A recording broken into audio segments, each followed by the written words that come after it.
So again, welcome to this Facebook Live about leading the world to greatness and inspiring ease in a world of dis-ease. I don't know if you've ever looked at the word dis-ease. So for you guys translating, you might have to use the English word because it doesn't make sense in German either. Dis-ease. So you have ease and you have dis-ease, which is the same word for when someone is sick, right? Physically or mentally or whatever, which are all interesting points of view anyway.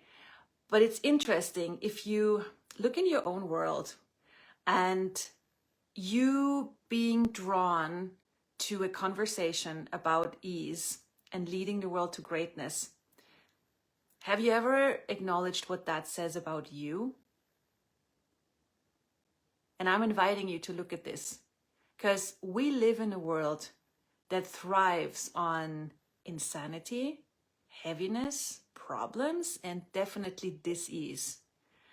You know, there's a lot of, people get a lot of attention, there's a lot of energy, you know, used on difficulties and problems. There's a lot of money involved. There's a whole industry around this in very many different ways.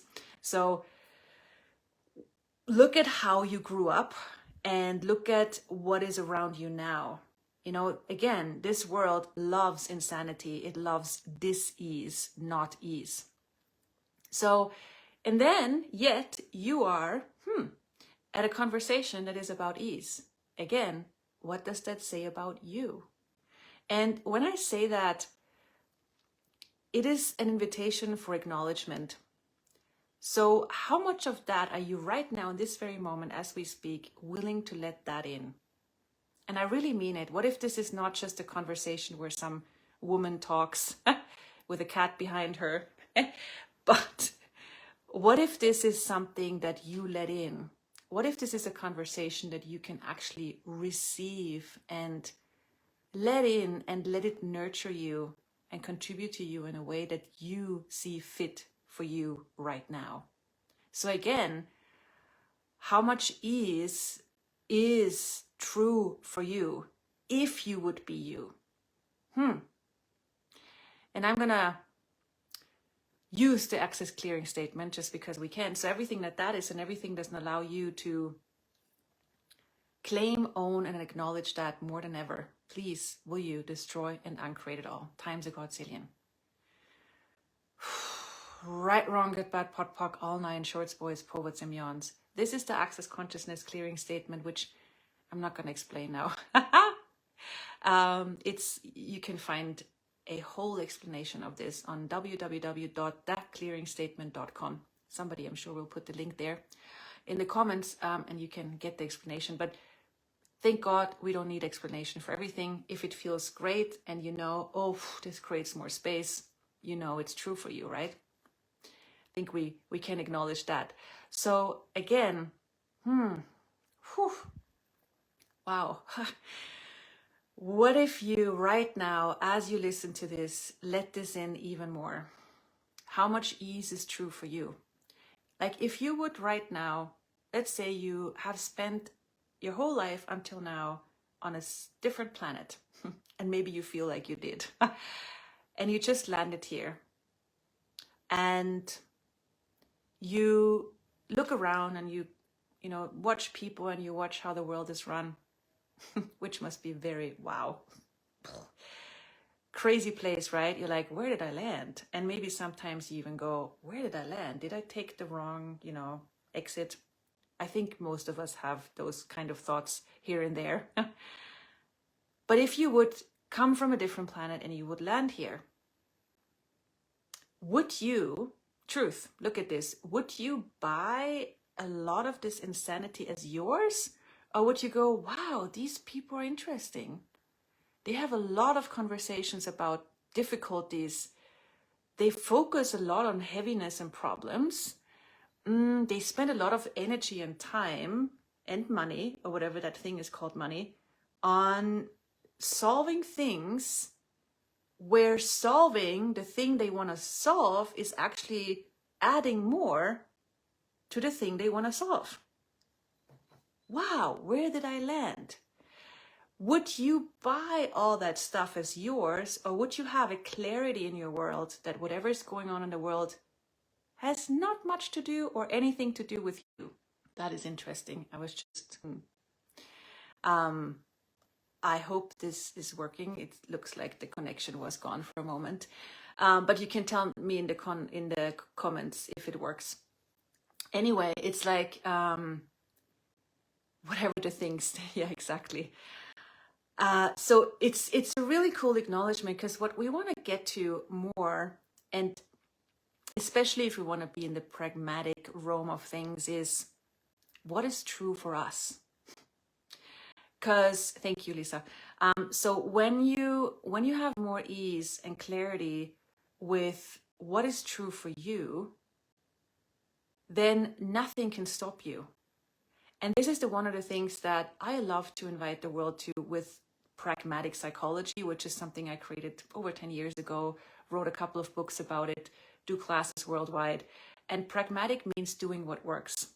And when you're pragmatic, things get so simple, so shamelessly simple, so differently simple, where people love to be complicated about everything. Have you noticed that the conversations people have is like, why did he do this to me? Well, it maybe was because of this, and then people try to put things together that have nothing to do with each other to find the logic in insanity where there is no logic, but thank God it's complicated. And how much did you, like, in this world go, I have no clue what's going on? Like, feeling like an alien, having no clue where you have landed, trying to make sense of this world, which has never made sense of you. And I'm saying and inviting you to, what if you from now on don't have to make sense of it anymore? Because, you know, insanity never makes sense. There's no logic to insanity. There's no solution to insanity. Insanity is insanity. So whenever something goes on where you go, oh, I feel all weird around this, or what if you just acknowledge it as insanity? Again, insanity is not logical. Insanity doesn't make sense. Insanity cannot be understood. It is what it is. And what can you do? You can acknowledge it for what it is. Because anything you acknowledge for what it truly is doesn't dominate you anymore. And that's the freedom. When you see things for what they are, when you turn on the lights and you have clarity with what's going on for you and what's going on in the world, it no longer runs the show of your life. And that's something that's truly pragmatic, you know? So what we do in this different approach called Pragmatic Psychology and Pragmatic Practitioner is looking at what is true for you and having clarity on what is true for you. People have a lot of stories from their past, from their childhood. A lot of people, like, look at the people you grew up with, your parents, your family. I'm sure they had a lot of points of view about you, probably even judgments, and had a perspective on you where they projected things at you that, well, did you try to make them real? Let's say, someone in your family had the point of view, oh, she's lazy, or she's loud, or she's this and that. Whatever they called you, whatever role they projected on you, did you play it, or did you resist it, or both? And that's something really interesting to look at. It's like, what did the people, that's mom, dad, whoever that you grew up with, or grandparents, how did they see you? Like, how would they have described, how did they describe you, or how would they have described you? Because sometimes they use words and sometimes they don't, but you can still get a sense of that. So how did they describe you, or how would they describe you? And look at that. Maybe you have a word or two or a couple of them, and then go, what did I do with it? What did I do with the role that was projected on me? Did I buy it and agree and align to it? And go, oh yeah, that's me. Okay, that's the role I'm playing, not only in my family, but in the rest of my life. Or did I go, that's not me, and you try to prove the opposite. And whichever you were choosing, it's the same coin, just opposite sides. So none of that gives us freedom, because all of that is reacting to other people's points of view. Hence, very dramatic. So everything that is for you to store and create, please. Right, wrong, good, bad, pot, pock, all nine shorts, boys, poets, and yawns. So, and none of that is right or wrong. It's just like, if you see it for what it is, if you have clarity with, okay, this is other people's points of view about me. Wait a second. It's their point of view about me. And then you can see it for their structures. You can see it for, hey, that has actually more to do with them than me. Okay, so I can actually leave it with them, and I can get clarity on, okay, what's true for me? Who am I, or who would I like to be? How would I like to create myself? And that's where the clarity comes. And one of the things that I love with this pragmatic psychology approach is getting the clarity on, okay, this is how the world functions. This is the insanity and complicated things that the world makes real. And this is me. And this is what's true for me. And you see the difference between those two. And once you shed the lights on that, whatever other people make real, it can no longer run your life. And the moment you get clear on what's true for you, all the stories of who you're supposed to be or where for other people, vanish. And you can actually create yourself and use your creativity for you, rather than using your creativity against the world. So everywhere you're using your creativity against the world, as though that would give you freedom, will you destroy and create it, please? Right, wrong, good, bad, pot, pock, all nine shorts, boys, poets, and yawns. And I'm really, really grateful for everything I've learned, because I learned to become a psychologist many, many years ago. And I also unlearned to be a psychologist, which was the funnest part, I must say, because I learned a lot of, things in the books and in my education, which I'm very grateful for. And then I had to unlearn everything I learned to be clear on what is true for me. How do I see the world? So what I just talked about, I did also, not just with my past, but also with my education. Because when we are educated in a certain field, let's say a doctor or a physiotherapist or a teacher, and you've studied something, you get a lot of structures, a lot of, points of view and things you learn. And some of them might be true for you, some of them might not be true for you. But in order to know that, you have to unlearn what you learned, so you can actually look with fresh eyes on the world. And in my case, looking with fresh eyes on the clients, the patients that I'm working with. Because if I have my head filled with supposed twos, if I'm filling my head with how I'm supposed to look at the world with a certain, let's say, therapy theory, that I'm not fresh, then I'm not really present with the person in front of me.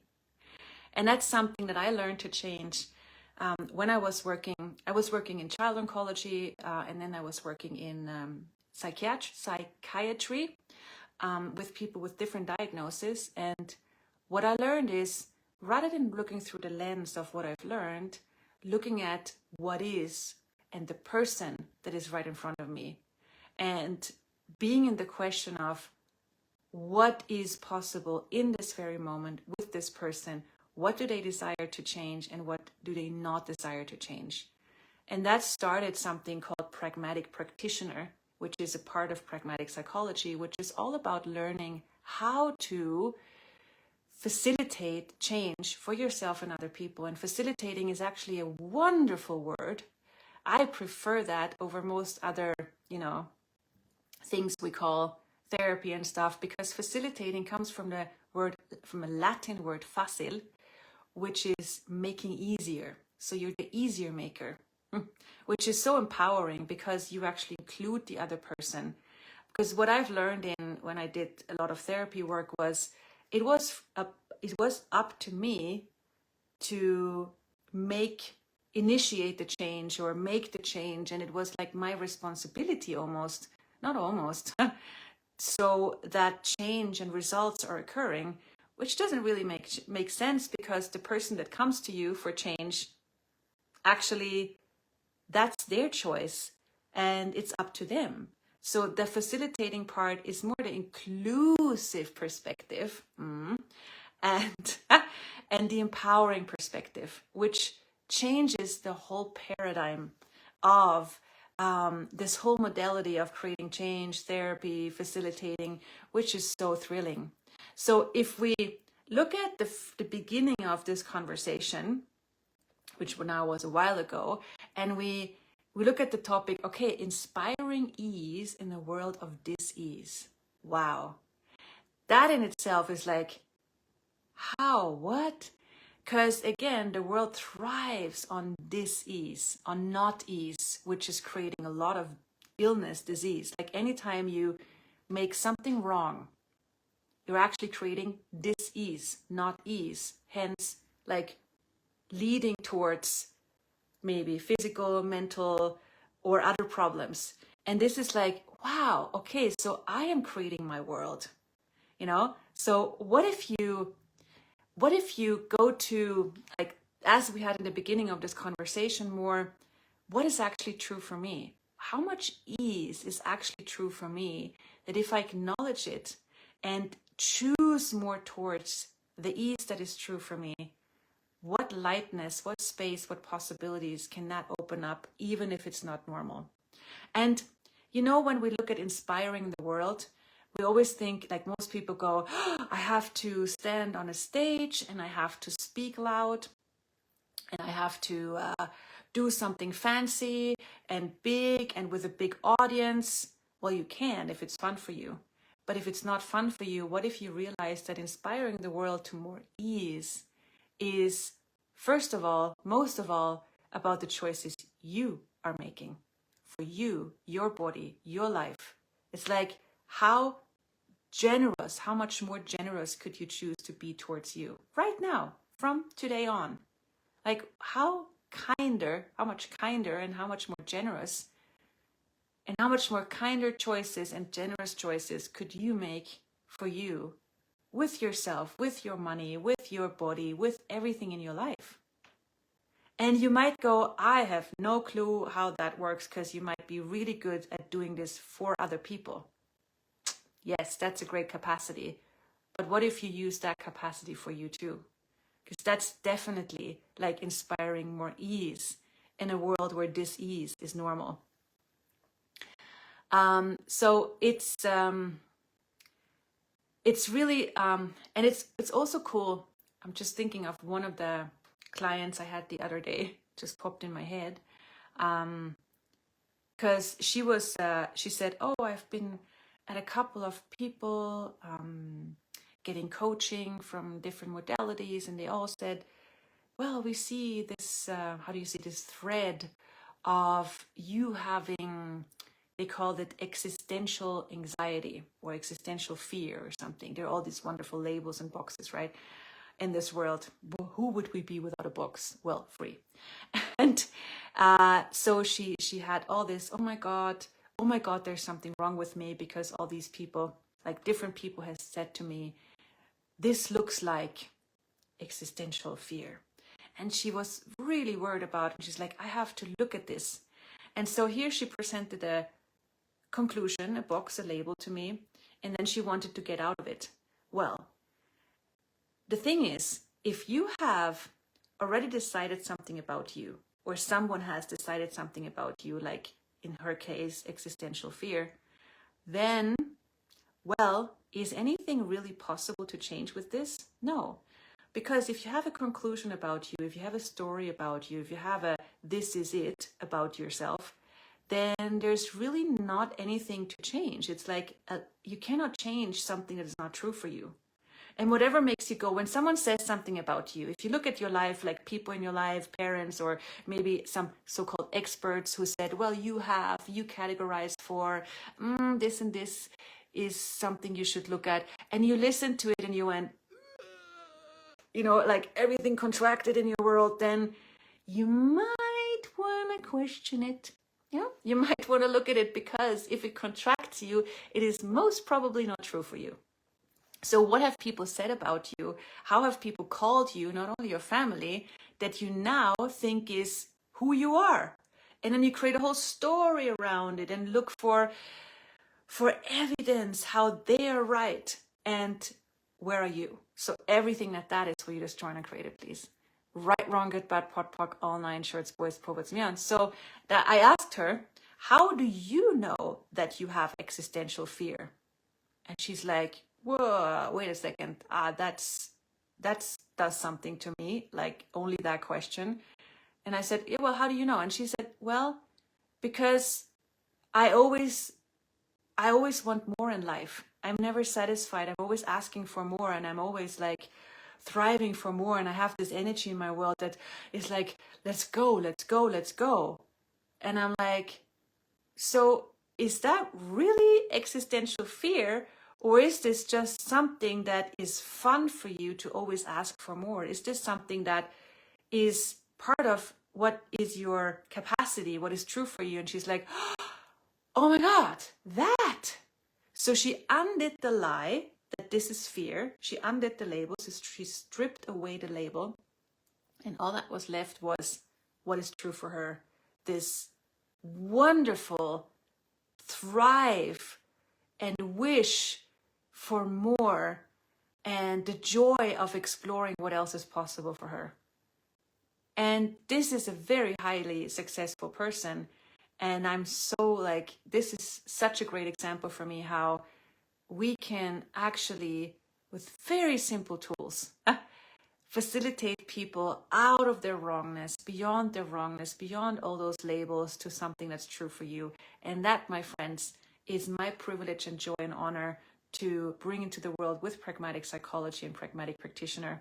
And like with these Pragmatic Practitioner, like life form and classes, this is where you can actually learn, like really learn how to facilitate change, how to create change for yourself and your life and your body and your finances and everything in your life, and also in your work with other people. Whether you've worked with other people for 100 years or whether it's totally new for you and you want to start. And we have people coming to these classes who are not just coaches and facilitators. We have teachers, parents, grandparents, hairdressers, flight attendants, doctors, like anyone, literally anyone who works with people, wants to start with or have more ease with it. And it's very hands-on practicality of getting people, inspiring people from dis-ease to ease, from problems to possibilities. And in these classes, we also like practice on each other, which is very, very cool. And after this class, you can start using these tools in your work right away, or you can go on and do more classes and get like being an official Pragmatic Practitioner. We have a whole program with people worldwide with official Pragmatic Practitioners who are using these tools in everywhere in the world, like private businesses, wherever, in schools. And we have regular calls with each other where they get the newest tools and inspirations. And it's just wonderful to see how these people work. And we have a whole webpage where you can find them. So you can become one of those as well. And I am really thrilled because when I worked as a psychologist, this is what I was asking for. I wanted this for me. And now I'm like, okay, then I create it. So guys, I'm really thrilled. And if you feel like this is something that's adding to your life, to your business, come and join us. The next one will be in 2 weeks in Prague and online. There's links and everything. And there's also one-day classes where you can just do this and, get a sense of this in one day, and so much. And there's books out there. So whatever you choose, maybe this conversation already was something that you can let into your world and inspire you to, from now on, get more clarity on what is true for you and start to question more. Like whatever feels heavy, whatever feels insane, whatever makes you go, question it. Look at like, what are the structures that other people function from? And is any of that true for me? And what is true for me? Because just that will set you off to something totally different in your life. And now more than ever, because we are leading the world to something greater. And every choice you make towards more ease is actually inspiring the world to something greater. So thank you for being on this. And I would love to see you at any of these events, live or online. And thank you guys for translating this into all these languages. And let's create a world that works for us. Please, please, please, please. And one of the things that's required for this is for you to start to recognize your greatness. Really realizing how great you are. Wrongness is so 80s. Really, wrongness is so 80s. Let's go for what's true for us and the greatness we are. And please, like, if you have no clue how great you are, ask for it. Universe, can you please show me how great I am? I really want to know, you know, because the world requires us, every single one of us. So let's create. Ta-da for now.